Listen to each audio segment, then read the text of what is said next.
আপনার নাম কি? সেলিনা। সেলিনা। কোত্থেকে আসছেন আপনি? আমি বাগদের বাজার থেকে আসছি।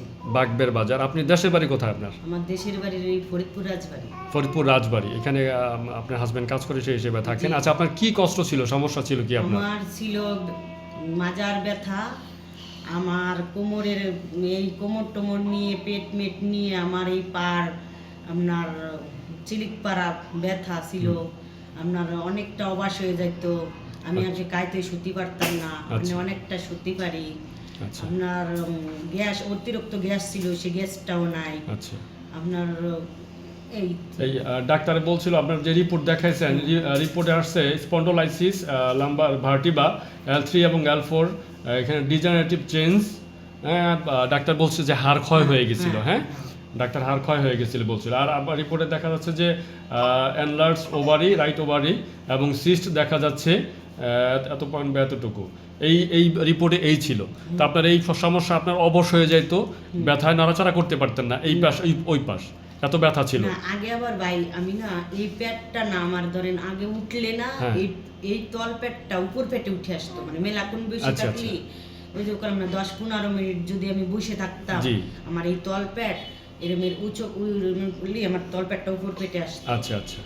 এই 2 দিন আবার মানে কয়েকদিন ছিল না, আজ আচ্ছা। 2 দিন আবার দেখতেছি আমি এই তল পেটটা উঠে দাঁড়ালে এই তল পেটটা। আচ্ছা, তাহলে ওষুধ খাওয়ার পরে মোটামুটি আপনার ব্যথা অন্যান্য সমস্যা ম্যাক্সিমাম আপনার ভালো অনেকটা কমে গেছে। কমে গেছে। হ্যাঁ। আচ্ছা, 10 ভাগের মধ্যে কয় ভাগ আপনার এই ব্যথা এখন কমে গেছে? 10 ভাগের ভিতর ধরেন আমার 2 ভাগ তো কমছে। আর মানে 2 ভাগ আছে, 8 ভাগই কমে গেছে। এরমেরই অবস্থা। আচ্ছা আচ্ছা, যাক, ম্যাক্সিমাম মানে অনেকটাই কমে গেছে আপনার। ব্যথা তো আমার অনেকটাই কমছে, আচ্ছা, কিন্তু আমার শুকরিয়া। ভিতরে যে কি হয়েছে এটা তার আমি বলতে না, এটা আবার ব্যথা যেহেতু কমে গেছে, আপনার অন্যান্য সমস্যাও কমে যাবে। এটা টেস্ট করলে রিপোর্টে দেখলে আপনি বুঝতে পারবেন। আমার যা যা খাবার বলছেন আমি হ্যাঁ। তাই তাই খাইছি, কিন্তু আমি তো মধুটা আচ্ছা, ঠিক আছে, আলহামদুলিল্লাহ। তাহলে ওষুধ খাওয়ার পর আলহামদুলিল্লাহ এখন আপনি অনেকটা ভালো। আচ্ছা, আজকে দ্বিতীয় ডোজ ওষুধ নেওয়ার জন্য আসছেন। আচ্ছা, ঠিক আছে, আলহামদুলিল্লাহ। ওকে, ধন্যবাদ। আসসালামু আলাইকুম রহমতুল্লাহ। মুসাফির হোমিও হলের পক্ষ থেকে আমি ডাক্তার আজিজুর রহমান সুজন আপনাদের সকলকে আন্তরিক অভিনন্দন জানাচ্ছি। আমরা যারা সার্ভাইকাল স্পন্ডোলাইসিস, ডিজেনারেটিভ চেঞ্জ এবং হাড়ের বিভিন্ন ক্ষয়জনিত সমস্যা আমরা ভুগতেছি, তাদের সকলকে আমি আহ্বান করব, আমরা অনেক রিপোর্ট, অনেক টেস্ট এবং অযাচিত হয়রানির শিকার না হয়ে আসুন আমরা হোমিওপ্যাথি চিকিৎসা নিই। আপনারা একটু আগে যে রোগীর সমস্যার কথা শুনলেন, ওনার এই প্রবলেমগুলি ছিল, আপনারা এর মধ্যে শুনেছেন। ওনার হাড়ের ক্ষয় ছিল, ডিজেনারেটিভ চেঞ্জ এবং লাম্বার রিজিয়নের ওখানে ওনার লাম্বার ভার্টিব্রাতে L3 এবং L4-এ এই স্পন্ডোলাইসিস ছিল, হাড়ের ক্ষয় ছিল।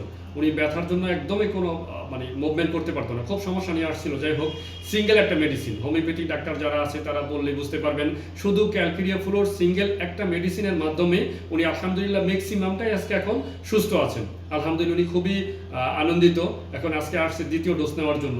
তা আমরা যারা হোমিওপ্যাথি ডাক্তার আছি, আমরা বিভিন্ন রোগের বিভিন্ন রিপোর্টে বড় বড় রোগের নাম শুনে আমরা যেন ভয়ভীত না হই। আমরা সিমটোমেটিক যদি হোমিওপ্যাথি চিকিৎসা দেই, অবশ্যই সিমটোমেটিক ট্রিটমেন্টের মাধ্যমে রোগীর সুস্থ হওয়া সম্ভব, সেটা সিঙ্গেল মেডিসিনের মাধ্যমে।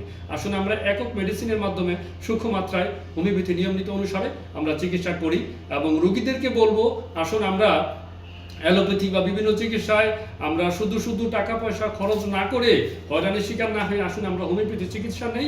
হোমিওপ্যাথি চিকিৎসা যদি একটু ধৈর্য সহকারে আমরা ওষুধটা খাই, অবশ্যই আমরা সুফল পাবো এবং আমাদের রোগগুলি সেরে যাবে। সকলকে অনেক ধন্যবাদ আমাদের সাথে থাকার জন্য। আসুন আমরা সবাই হোমিওপ্যাথি চিকিৎসা নেই। আসসালামু আলাইকুম ওয়া রাহমাতুল্লাহি ওয়া বারাকাতুহু।